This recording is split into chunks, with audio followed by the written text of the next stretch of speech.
When me and Billy got married, we smoked a bottle of opium one night. It really knocked me out, and I had a dream about the ocean. It was real blue, and the sun was shining, and it was real yellow, and I heard this noise. So I turn around, and what do you think I saw just about right next to me? A whale. A whale. Yeah, and it jumped out of the water, and its mouth opened real big, and then closed it real tight, and all the people on the boat started saying, "Look, the whales are jumping," and I said, "No shit, the whales are jumping out of the water all over the place." And then after a while, the water kind of smoothed out, and all the people went back inside, but I just kept looking at that ocean. It's so deep and blue and different. It was different now because I knew it had all those whales in it. You're going to tell Seth and Jen now. A year later. We made a deal, Ty. It was a stupid, drunken thing in the kitchen. It didn't happen. We decided it never happened. We made a deal, and we put it behind us. End of story, Ty. End of story. What do you want? What are you trying to hold over me? If for some reason you feel you need to come clean, you can go take a fucking shower. Okay? We just made a huge mistake is all. Me and Seth, we're about to get married. God knows that'll never happen again, so please, just drop it. It never happened. Why are you here? What, did you decide to come over and run this by me first? No, you know what I think? Oh, you know what I think? I think you're here because you want me to talk you out of it. Well, what can I say that will convince you to shut the fuck up? If you want things to go back to the way they were, then start using your stupid idiot head tie. You are going to the wedding.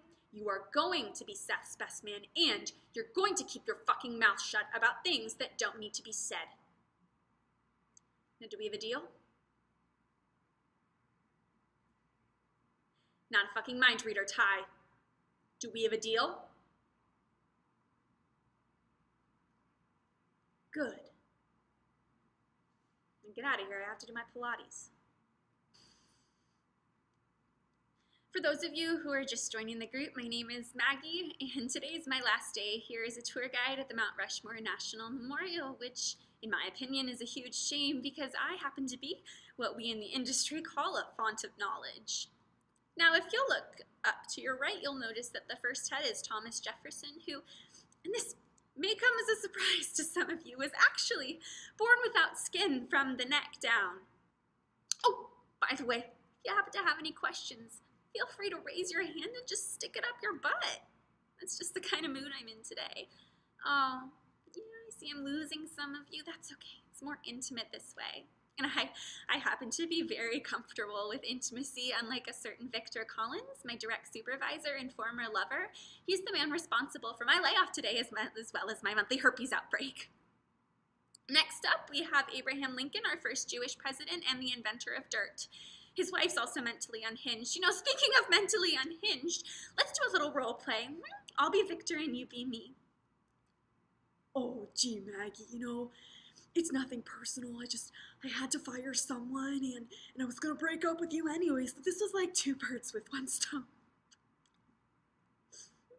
Didn't we find a stone? You can go throw it at Victor's head. Just kidding. Have a great afternoon and enjoy the rest of your stay here at Mount Rushmore, the only monument in America made entirely out of cheese.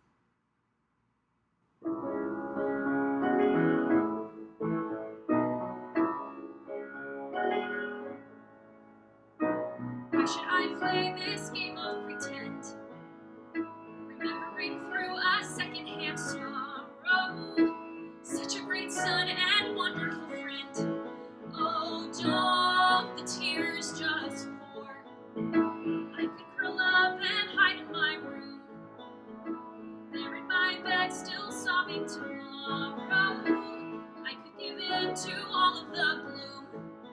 Tell me what for? Why should I have a heavy heart? Why should I start to break in pieces? Why should I go and fall apart for you? Why should I play the grieving girl and lie, saying that I miss you and that my world has gone dark without your light? I will sing no requiem tonight, 'cause when the villains fall, the kingdoms never weep. No one lights a candle to remember. No one mourns at all when they lay them down to sleep. So don't tell me that I didn't have it right. Don't tell me that it wasn't black and white. After all you put me through, don't say it wasn't true. Then you are not the monster that I knew. 'Cause I cannot play the grieving girl and lie, saying that I miss you and that my world has gone dark. I will sing no requiem. I will sing no requiem tonight.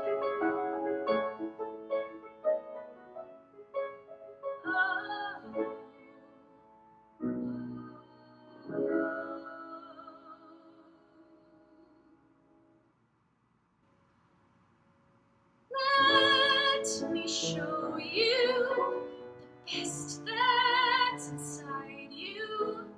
Leave the films behind you. Just stay and talk to me. The tramp can charm me with a look that may be funny, but he can never tell me what only love can see. Through tomorrow and days of sorrow, I will follow, and all will remain.